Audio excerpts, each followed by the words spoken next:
প্রত্যেকে হেডিং করো কেমিস্ট্রির আজকের বিশেষ টপিক পর্যায় সারণী।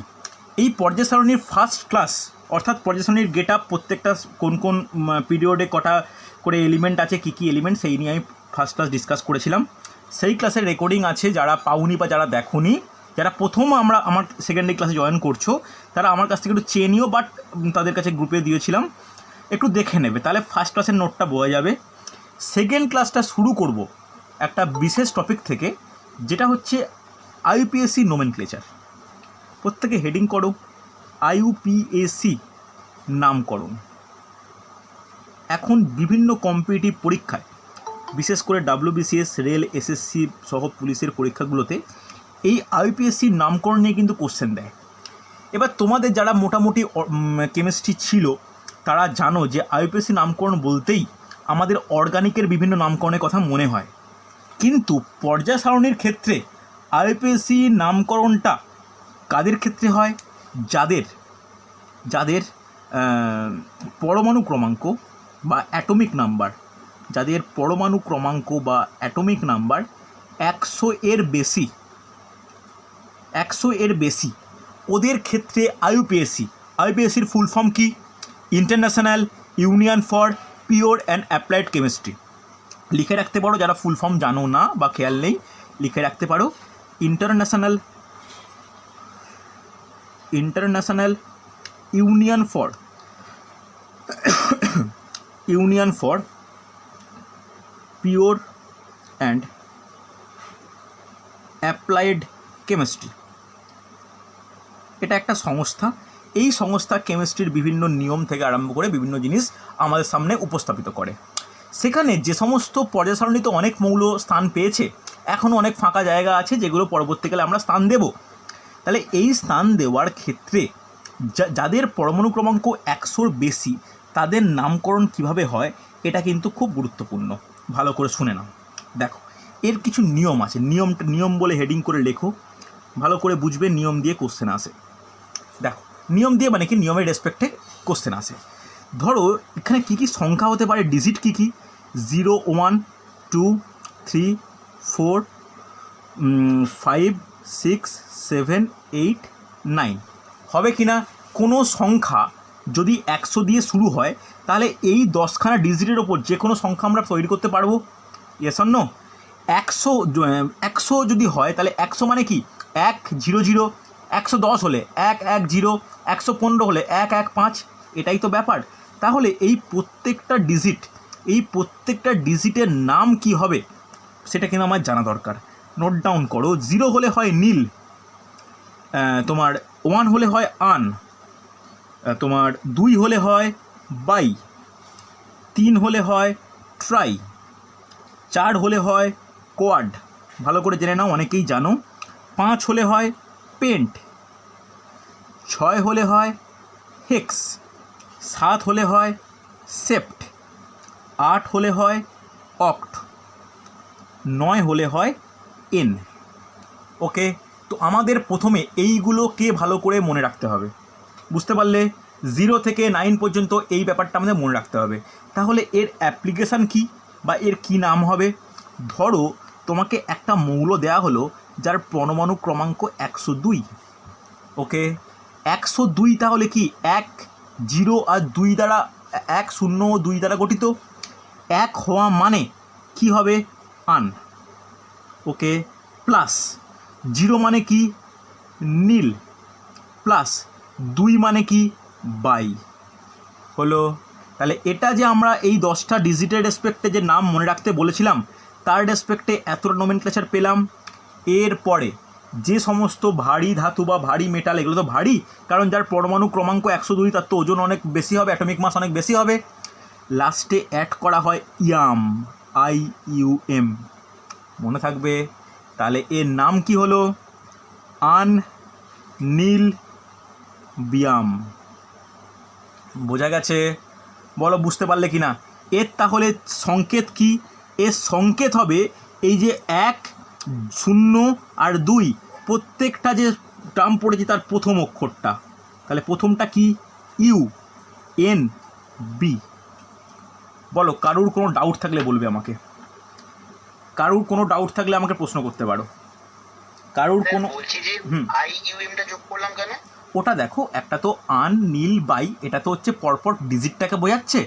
এবার কোনো মেটালগুলো ভেবে দেখো, ক্যালসিয়াম, ম্যাগনেসিয়াম, স্ট্রনসিয়াম, বেরিয়াম, লাস্টে দেখো সব আইইউএম আছে।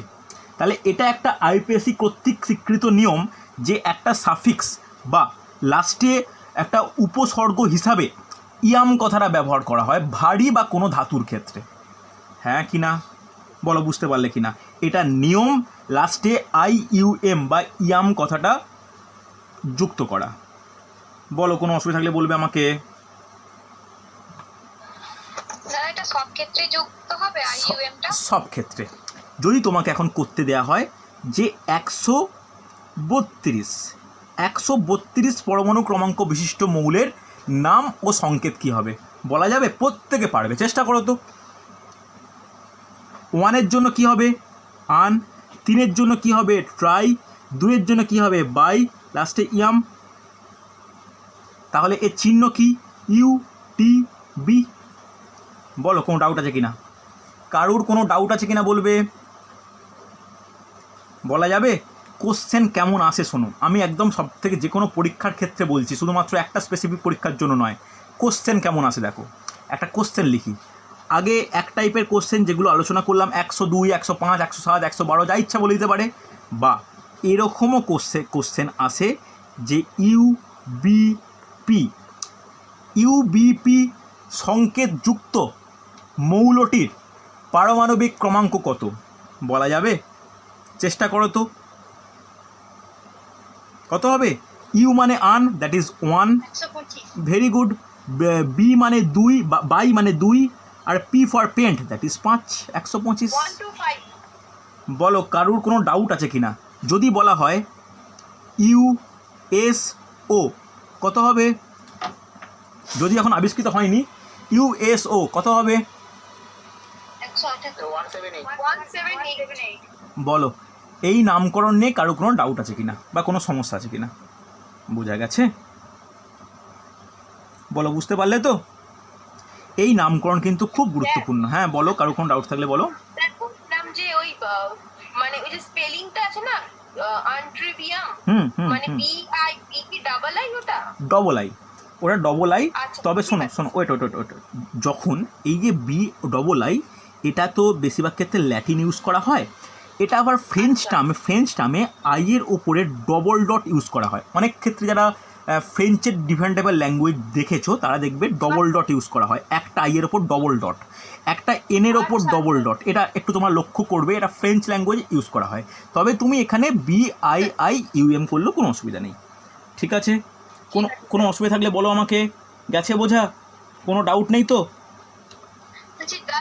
কোশ্চেন আসবে তখন মানে ইউবিপি ইউএস এর পরমাণু ক্রমাঙ্ক কত, এরকম ভাবে কোশ্চেন আসবে তো? দুদিক থেকে আসতে পারে। যদি বলে দেবে যে একটি মৌলের পারমাণবিক ক্রমাঙ্ক 135, তার সংকেত কি পারা যাবে? 135 মানে কি হবে? সংকেত চেয়েছে, নাম চাইনি। তাহলে 1-এর জন্য ইউ, 3-এর জন্য টি, ইউটিপি, অসুবিধা নেই। আবার ঘুরেও আসতে পারে যে ইউপিকিউ, এটার পারমাণবিক ক্রমাঙ্ক কত, এরকম কোশ্চেন দেয়। তাহলে কী হবে? 154 হবে কি হবে না? বা একটা নাম বলে দেবে, নাম বলে দিয়ে বলবে, যেমন নাম যদি বলে এরকম যে আনকোয়াড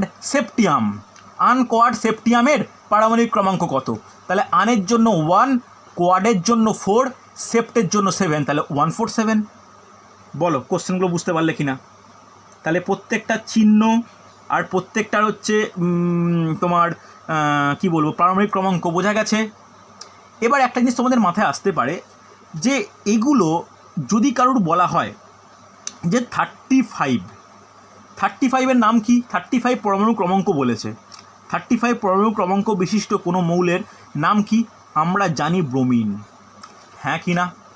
জানি তো ব্রোমিন, এটা আমাদের মনে আছে বা মুখস্থ আছে, ব্রোমিন। মলিবডিনাম 52, এই যে মলিবডিনাম, ব্রোমিন, অ্যাস্টাটিন, আয়োডিন, এইগুলো নামকরণ করা হলো এইরকমভাবে নয়, কিন্তু হঠাৎ 100-র পর থেকে এই রকমভাবে নাম করা হচ্ছে কেন? কেউ বলতে পারবে? কারো কোনো আইডিয়া আছে? যে হঠাৎ করে 100-র পর থেকে এটা করা হচ্ছে কেন? শাশ্বতী বলা যাবে যে আমরা তো স্পেশাল নাম বেশিরভাগই কৃত্রিম মৌল, মানে ল্যাবরেটরিতে। হ্যাঁ, এর 3টে কারণ আছে, ভালো করে শোনো, এর 3টে লজিক আছে।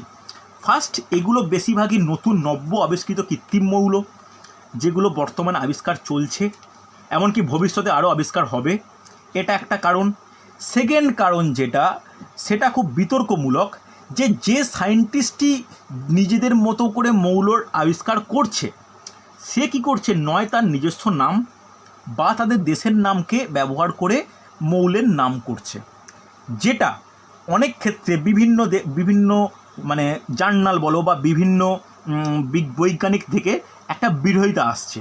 এই বিরোধিতাকে মানে ব্যাপারটাকে অগ্রাহ্য করে একটা সুস্পষ্ট নিয়ম আনার জন্য আইপিএসসি ঠিক করলো যে 100-র পর থেকে স্পেশাল কোনো নামকরণ করা হবে না।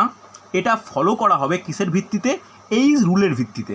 তাহলে ভবিষ্যতে যখন কখনো যদি 199ও হয়, তখনও আমি নামকরণ করতে পারবো যে আনএনএনইয়াম, হ্যাঁ কি না? তাহলে এটা এখন থেকে ফিক্সড, বোঝা গেল? এইটা কিন্তু গুরুত্বপূর্ণ নিয়ম, এই নিয়মটা একটু মনে রাখতে হবে। বোঝা গেছে? কোনো ডাউট থাকলে বলবে আমাকে। এইটা কিন্তু এখন আমি দেখছি রিসেন্ট কিছু ক্ষেত্রে পরীক্ষায় কিন্তু কোশ্চেন আসছে, বুঝতে পারলে? পরীক্ষা কিন্তু এরকম টাইপের কোশ্চেন আসছে, বিশেষ করে মেন্স পরীক্ষাগুলোয় বা এসএসসি সিজিএলে এগুলো কিন্তু কোশ্চেন আসছে, বা সাব ইন্সপেক্টর, অর্থাৎ যে পরীক্ষাগুলোর লেভেলটা একটু হাই, সেগুলো কিন্তু আমাদের মনে করতে হবে আর কি। মানে এগুলো ওই জন্য আমি শিখিয়ে রাখলাম। আমি এটা কোনো ব্যাচে সেই মতোভাবে করাইনি, এটা তোমাদের ব্যাচেই প্রথম শেখালাম, কারণ এটা হচ্ছে একটু ইম্পর্টেন্ট ব্যাপার। ওকে, কোনো অসুবিধা থাকলে বলবে আমাকে, নেই তো? চলো, এরপরে প্রত্যেকে হেডিং করো যে বিভিন্ন ভৌত ধর্ম। চলো হেডিং করো ভৌত ধর্ম। ভৌত ধর্ম ও তাদের শ্রেণী পর্যায় ও শ্রেণীগত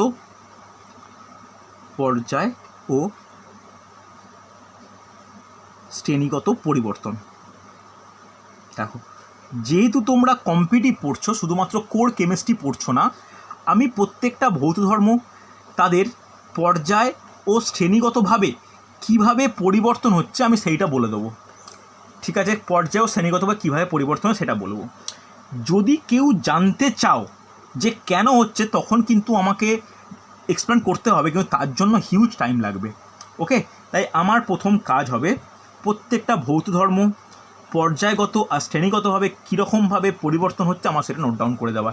এটা কিন্তু খুব গুরুত্বপূর্ণ হয়েছে। চলো, ফার্স্ট যে ভৌত ধর্ম সেটা হচ্ছে পারমাণবিক ব্যাসার্ধ। পারমাণবিক ব্যাসার্ধ এটাকে তুমি আকারও বলতে পারো, পারমাণবিক আকারও বলতে পারো। ওকে, পারমাণবিক ব্যাসার্ধ বা পারমাণবিক আকারও বলতে পারি। হয়েছে? ভালো করে শুনে নাও, খুব ইম্পর্ট্যান্ট। যে আমরা পর্যায় বলতে কি বলি? পর্যায় বলতে অনুভূমিকগুলো পর্যায়, উলম্বগুলো কি শ্রেণী। তাহলে পর্যায় বরাবর বাম থেকে ডান দিয়ে গেলে যেটা বৃদ্ধি পাবে, ওপর শ্রেণী বরাবর ওপর থেকে নিচে গেলে সেটা হ্রাস পাবে, এটা আগের দিন আমি বলেছিলাম। তাহলে পারমাণবিক ব্যাসার্ধ পর্যায় বরাবর বাম থেকে ডান দিয়ে গেলে বলো বৃদ্ধি পায় না হ্রাস পায়? কারো কোনো আইডিয়া আছে? নোট ডাউন করে নাও, হ্রাস পায়। ঠিক একইভাবে ওপর থেকে নিচে গেলে কিভাবে? জাস্ট উল্টো, বৃদ্ধি পায়। হ্রাস পায়, বৃদ্ধি পায়। জাস্ট তোমাকে এই দুটো মনে রাখতে হবে।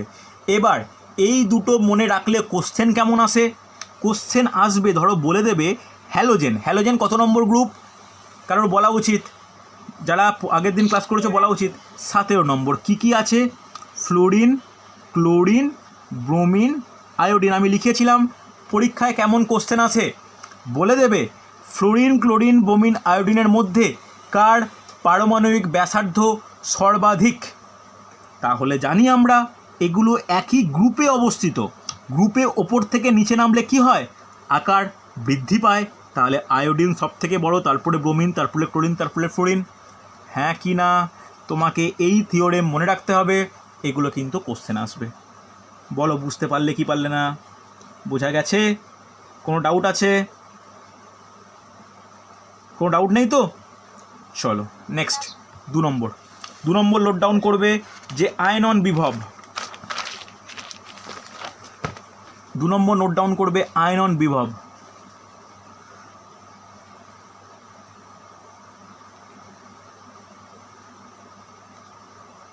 আয়নন বিভব ইংলিশটাও লিখে রাখো, আয়নাইজেশন পোটেন্সিয়াল। ওকে, কাকে বলে একটু বলে রাখি, একদম ডাইরেক্ট না বলাটা ঠিক হবে না। পারমাণবিক ব্যাসার্ধ ব্যাপারটা কাকে বলে জানার দরকার নেই, বা জানা দরকার, সবাই জানো যে একটা পরমাণুর আকারটাকেই পারমাণবিক আকার বলছে, আর সেটি যদি স্পেরিক্যাল বা গোলকাকার কল্পনা করি তার ব্যাসার্ধটাকেই বলতে পারি আমরা পারমাণবিক ব্যাসার্ধ, তাই ওটা আমি আর বলিনি। আয়নন বিভব কাকে বলে? ধরে নাও এক্স একটা গ্যাস, বুঝতে পারলে? এক্সকে যদি আমরা একটা এনার্জি এক্সকে দিই বা শক্তি এক্সকে দিই, তাহলে এক্সের সর্ববহিস্থ কক্ষ থেকে যদি ইলেকট্রন বেরিয়ে যায় তাহলে কিসে প্রকাশ করবে? এক্স প্লাস বা ক্যাটায়নে প্রকাশ হবে, তার সঙ্গে একটা ইলেকট্রন বেরিয়ে যাচ্ছে। এই যে সর্বনিম্ন শক্তিটা দিলে কোনো গ্যাসীয় মৌলের সর্ববহিস্থ কক্ষের ইলেকট্রনটি বেরিয়ে গিয়ে 1 একক ধনাত্মক চার্জ বিশিষ্ট ক্যাটায়নে পরিণত হয়, সেই সর্বনিম্ন শক্তিটিকেই বলা হয় ওই গ্যাসীয় মৌলের আয়নন বিভব। বোঝাতে পারলাম?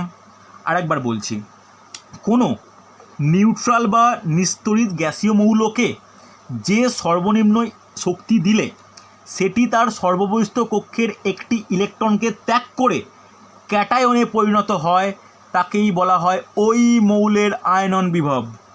ইয়েসন্ন বলো, বোঝা গেছে কি না? বোঝা গেছে তো? এবার এই আয়নন বিভব কিভাবে পরিবর্তন হয় ভালো করে শুনে রাখো। কোনো পর্যায় বরাবর ডান থেকে বাম দিকে গেলে আয়নন বিভব কী হয়? বৃদ্ধি পায় না হ্রাস পায়? বলতে পারবে? কি হয়? বৃদ্ধি পায়। আর নিচের দিকে গেলে কি হবে? হ্রাস পাবে। এটা মনে রেখো, খুব ইম্পর্ট্যান্ট। বোঝা গেছে? চলো নেক্সট নোট ডাউন করবে যে ইলেকট্রন আসক্তি। নেক্সট নোট ডাউন করবে ইলেকট্রন আসক্তি। এর ইংলিশ লিখে রাখো ইলেকট্রন অ্যাফিনিটি। অ্যাফিনিটি কাকে বলে? দেখো, এই ইলেকট্রন অ্যাফিনিটি হলো আয়নন বিভবের জাস্ট উল্টো। ধরো এক্স একটা নিস্তড়িত পরমাণু, এই পরমাণু সর্ববহিস্থ কক্ষে যদি আমি একটা জোর করে এনার্জি ইলেকট্রনকে প্রবেশ করাই, যদি একটা নিস্তড়িত কোনো গ্যাসীয় মৌল তার সর্ববহিস্থ কক্ষে যদি একটা ইলেকট্রনকে প্রবেশ করাই, তাহলে কিসে পরিণত হবে? এক্স মাইনাস বা অ্যানায়নে পরিণত হবে। এই অ্যানায়নে পরিণত হলে এর সঙ্গে সঙ্গে একটা পরিমাণ শক্তি নির্গত হয়, এই শক্তিটাকেই বলা হয় ইলেকট্রন আসক্তি। বুঝতে পারলে? তাহলে আগেরটায় কি ছিল? আগেরটায় ছিল আমরা শক্তি দিচ্ছি, ইলেকট্রন বেরোচ্ছে, এখানে ইলেকট্রন যোগ করছি, শক্তি বেরোচ্ছে। দুটো বুঝতে পারলে? তাহলে এর ট্রেন্ড কী হবে? এর ট্রেন্ড খাতায় ঠিক আমি যেভাবে রিপ্রেজেন্ট করছি এভাবে রিপ্রেজেন্ট করে রাখো, ভুলবে না। তাহলে এর কি হবে? একই রকম বৃদ্ধি হ্রাস, এগুলো কিন্তু মনে রাখতে হবে। তার সঙ্গে এটাও মনে রাখতে হবে যে কোন পর্যায় বা কোন শ্রেণীতে কীরকমভাবে মৌলগুলো অবস্থান করছে তার রেসপেক্টে কিন্তু কোশ্চেন দেয়। ওকে, অসুবিধা নেই। চলো নেক্সট হেডিং করবে তড়িৎ ঋণাত্মকতা। তড়িৎ ঋণাত্মকতা ভালো করে খাতা বানাও, আলাদা ফিজিক্স কেমিস্ট্রি বায়োলজি আলাদা কপি বানিও। তড়িৎ ঋণাত্মকতা এর ইংলিশ লিখে নাও যে ইলেকট্রোনেগেটিভিটি।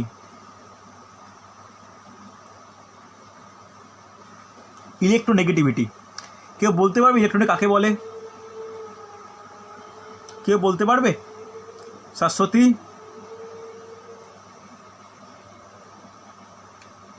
তড়িৎ ঋণাত্মকতা বা ইলেকট্রোনেগেটিভিটি কি? কারো কোনো আইডিয়া আছে?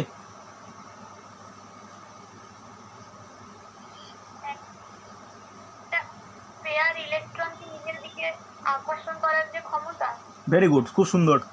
দেখো, তড়িৎ ঋণাত্মকতা only applicable when the bond is formation with covalent bond বা সমযোজী বন্ধন এই বন্ধন সমযোজী কথাটা জাস্ট লিখে রাখো, আমি এর পরের চ্যাপ্টারে যখন বন্ধন শুরু করব তখনই কিন্তু হবে, একমাত্র তখনই অ্যাপ্লিকেবল যখন কোভ্যালেন্ট বন্ড হবে বা সমযোজী বন্ধন থাকে।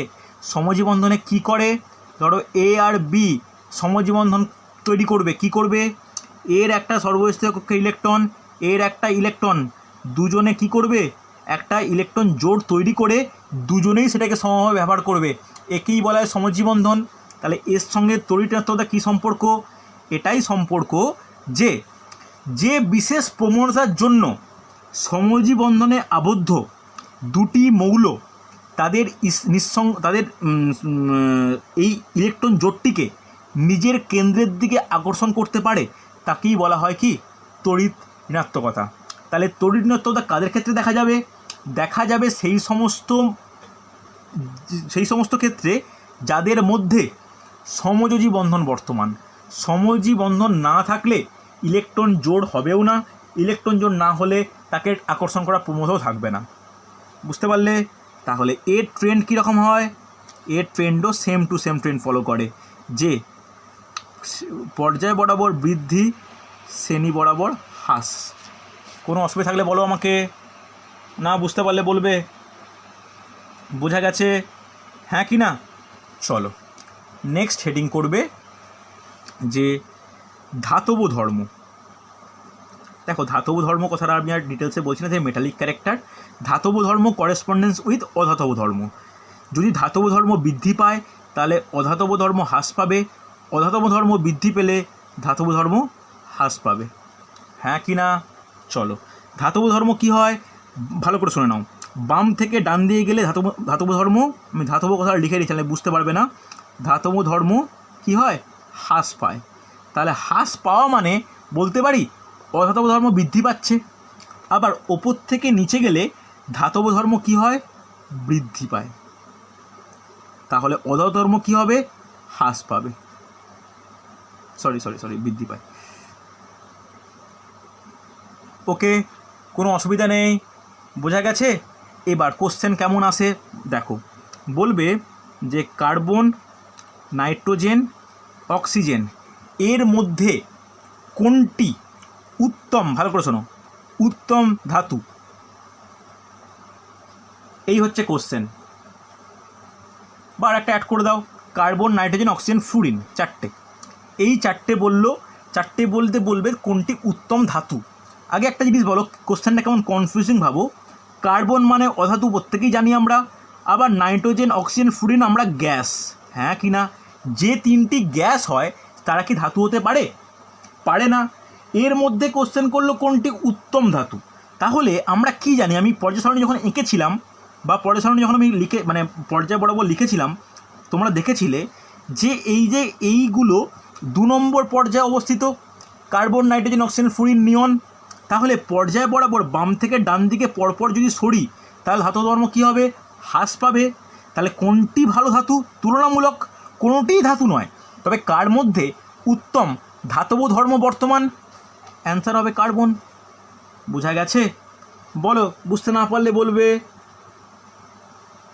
এবার যদি বলে যে কার্বন, নাইট্রোজেন, অক্সিজেন, ফ্লুরিন এর মধ্যে কার অধাতব ধর্ম বেশি, তখন কি হবে, তখন কোনটা হবে, তখন হবে ফ্লুরিন। কারণ পর্যায়ের বাম থেকে ডান দিকে গেলে ধাতব ধর্ম হ্রাস পায় কিন্তু অধাতব ধর্ম বৃদ্ধি পায়। হ্যাঁ কি না বলো, বোঝা গেছে কি না? বোঝা গেছে। চলো এবার লাস্ট যেটা গুরুত্বপূর্ণ লাগে কাজে সেটা লিখে নাও, যে 6 নম্বর পয়েন্ট করে, যে জারণ ক্ষমতা। দেখো জারণ ক্ষমতা একদম সেম, তার অপোজিট হবে কি, বিজারণ ক্ষমতা। তাহলে দুটো ট্রেন্ডই আমরা জেনে রাখবো একটা এ দিয়েই, জারণ ক্ষমতা তার অপোজিট কি, বিজারণ ক্ষমতা। ওকে, জারণ ক্ষমতা, বিজারণ ক্ষমতা। ওকে, জারণ ক্ষমতা হলে বাম থেকে ডান দিয়ে গেলে কি হয়, জারণ ক্ষমতা বৃদ্ধি পায়। আমি জারণটা বলছি, জারণ ক্ষমতা বৃদ্ধি পায়, জারণ ক্ষমতা বলে দিচ্ছি। ওকে, আর ওপর থেকে নিচে নামলে জারণ ক্ষমতা কি হয়, জারণ ক্ষমতা হ্রাস পায়। হ্যাঁ কি না? অসুবিধা নেই। তাহলে বিজারণ ক্ষমতা কি হবে, বিজারণ ক্ষমতা কিন্তু বৃদ্ধি পাবে। যদি কোশ্চেন দেয় sodium, rubidium, francium, sodium, rubidium, francium. তাহলে এগুলো আমরা কি জানি? এগুলো 1 নম্বর গ্রুপের ওপর থেকে নিচে নামছি। যদি বলে যে বিজারণ ক্ষমতা কার বেশি, কোনটা অ্যান্সার হবে? বিজারণ ক্ষমতা কোনটা কার বেশি? তাহলে ওপর থেকে নিচে নামলে জারণ ক্ষমতা হ্রাস পাচ্ছে কিন্তু বিজারণ ক্ষমতা বৃদ্ধি পাচ্ছে, তাহলে ফ্রান্সিয়ামের সব থেকে বেশি হবে। বলো বোঝা গেল কি না? তাহলে কোনো যখন একই মৌল একসঙ্গে 4-5টা দেবে বা 3-4টে দেবে, তখন নিশ্চয়ই তারা নয় একই পর্যায়ভুক্ত, না হলে একই শ্রেণীভুক্ত হবেই হবে। মোটামুটি কম্পিটিটিভের কোশ্চেনের ক্ষেত্রে তাই দেখা যায়। যেহেতু আমরা কেমিস্ট্রি অতটা ডেপথলি ঢুকছি না, কম্পিটিটিভের কোশ্চেনের ক্ষেত্রে কিন্তু এটা জানা যায়। তাই আমাদের এটা বলতে পারি যে পর্যায় সারণীতে গ্রুপ ওয়াইজ প্রত্যেকটার নাম কিন্তু আমাদের মনে রাখতে হবে। বুঝতে পারলে? যেটা তোমাদের আগের দিনে আমি বলেছিলাম যে 1 নম্বর গ্রুপে hydrogen, lithium, sodium, potassium, rubidium, caesium, francium, এই যে 7টা আছে এটা মনে রাখতে হবে। 2 নম্বরে যে অ্যালকালি আর্থ মেটাল বা ক্ষারীয় মৃত্তিকা মৌল, সেখানে beryllium, magnesium, calcium, strontium, barium, radium, এগুলো মনে রাখতে হবে। বুঝতে পারলে? 17 নম্বরে যে হ্যালোজেন, সেখানে fluorine, chlorine, bromine, iodine, astatine, এই 5টা কিন্তু মনে রাখতে হবে। এই মনে না রাখলে তোমরা এই ট্রেন্ডগুলো খুঁজে পাবে না। বলো বুঝতে পারলে? হ্যাঁ কি না? চলো, এই হলো আমাদের ভৌত ধর্ম। এরপরে যেগুলো আমি নোট ডাউন করিয়ে দেবো, সেগুলো আবার কম্পিটিটিভের খুব প্রিয় প্রশ্ন। দেখো, লেখো, একটা হেডিং করবে হাইয়েস্ট অ্যান্ড লোয়েস্ট। প্রত্যেকে হেডিং করবে হাইয়েস্ট অ্যান্ড লোয়েস্ট। দেখো, এটাই আজকের টপিক, হাইয়েস্ট অ্যান্ড লোয়েস্ট। এইটা হয়ে গেলে আমার এই টপিকটা শেষ হবে। হাইয়েস্ট অ্যান্ড লোয়েস্ট তোমরা বলতে পারো, রেসপন্স করতে পারো। যদি তোমরা শিওর জানো তো রেসপন্স করবে। হচ্ছে, চলো, ফার্স্ট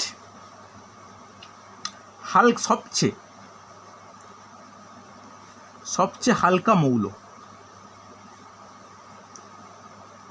সবচেয়ে হালকা মৌল বলো দেখি। Hydrogen, very good. সবচেয়ে হালকা মৌল হাইড্রোজেন। ওকে, কোনো অসুবিধা নেই।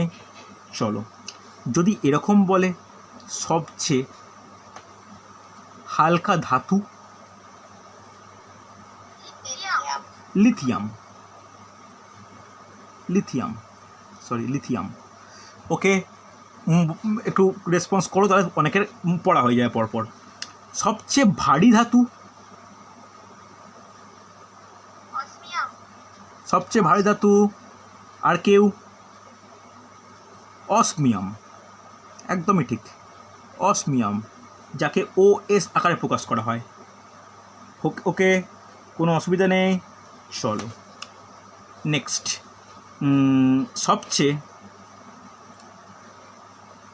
সবচেয়ে বেশি আয়নন বিভব, সবচেয়ে বেশি আয়নন বিভব যুক্ত মৌল বলতে পারবে? কী হবে বলো, শুনতে পেলাম না। হিলিয়াম, ভেরি গুড, হিলিয়াম, সুন্দর, হিলিয়াম, HE। Okay, helium. এরপরে সবচেয়ে কম আয়নন বিভব,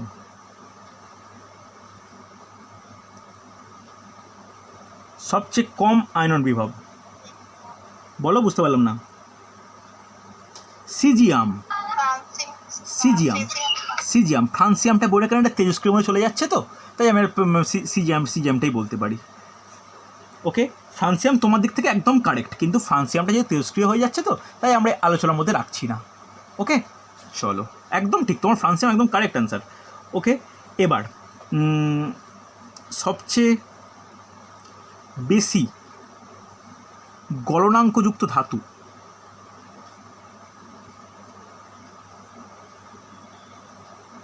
সবচেয়ে বেশি গলনাঙ্কযুক্ত ধাতু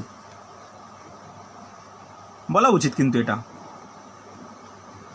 বলা উচিত। শাশ্বতী, এসা ধাতু বলেছি। টাংস্টেন, টাংস্টেন, সময় লাগছে কিন্তু জানা উচিত। টাংস্টেন।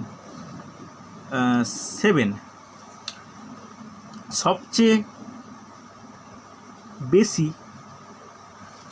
বেশি ইলেকট্রন আসক্তি, সবচেয়ে বেশি ইলেকট্রন আসক্তি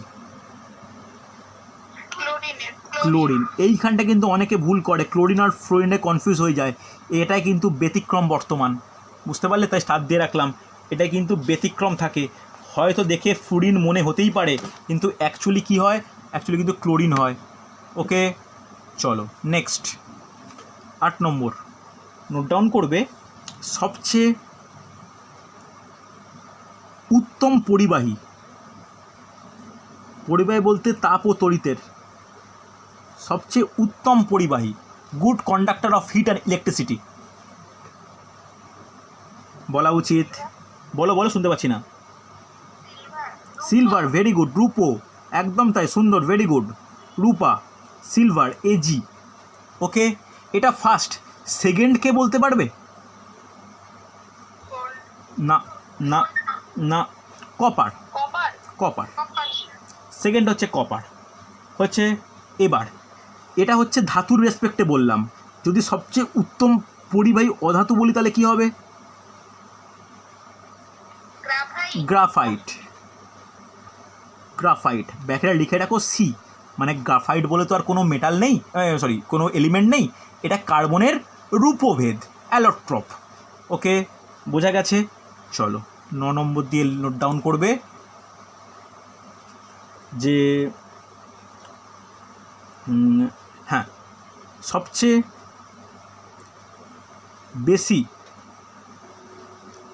বেশি সক্রিয় ধাতু, সবচেয়ে বেশি সক্রিয় ধাতু। দারুণ কোশ্চেন, বলা উচিত। সবচেয়ে বেশি সক্রিয় ধাতু কী হবে? সিজিয়াম।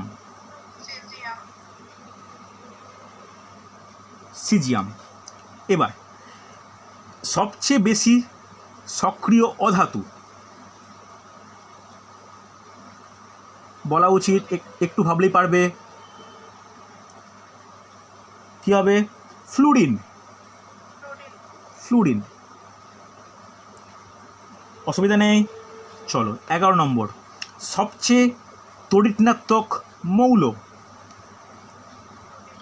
সবচেয়ে তড়িৎ ঋণাত্মক মৌল, একই ব্যাপার, ফ্লুরিন। ফ্লুরিন, হ্যাঁ কি না? চলো নেক্সট। সবচেয়ে উত্তম জারক, সবচেয়ে উত্তম জারক কী হবে? Same, fluorine. যদি বলি সবচেয়ে স্ট্রং বা উত্তম বিজারক, ভালো করে ভাবো একটু। বিজারক, সব থেকে উত্তম বিজারক, এইখানে একটু কনফিউশন আছে। মানে তোমার তাত্ত্বিকগতভাবে সিজিয়াম হলেও বাস্তবে এক্সপেরিমেন্টালি ফাউন্ড সব থেকে উত্তম বিজারক লিথিয়াম। লিথিয়াম, তাই বিভিন্ন বিজারণ বিক্রিয়া আমরা লিথিয়াম অ্যালুমিনিয়াম হাইড্রাইড ব্যবহার করি। আশা করি যারা কেমিস্ট্রিতে একটু নলেজ আছে তারা জানো, আমরা কিন্তু কোনো বিজারণ বিক্রিয়ায় ওই জন্য লিথিয়াম অ্যালুমিনিয়াম হাইড্রাইড কিন্তু ব্যবহার করি। হচ্ছে, কোনো অসুবিধা নেই। চলো আচ্ছা, আর একটা বলে দিই, সব থেকে বিষাক্ত ধাতু, একবারই সিজিএলে কোশ্চেন এসেছিল, বিষাক্ত ধাতু, মোস্ট পয়জনিয়াস মেটাল, কেউ বলতে পারবে? লিখে নাও, প্লুটোনিয়াম। ওকে, প্লুটোনিয়াম, বোঝা গেছে। চলো, কোনো ডাউট নেই। এই হলো আমাদের টোটাল টপিক। এই টপিকটা আমাদের হচ্ছে বাকি ছিল পর্যায় সারণীর ওপর।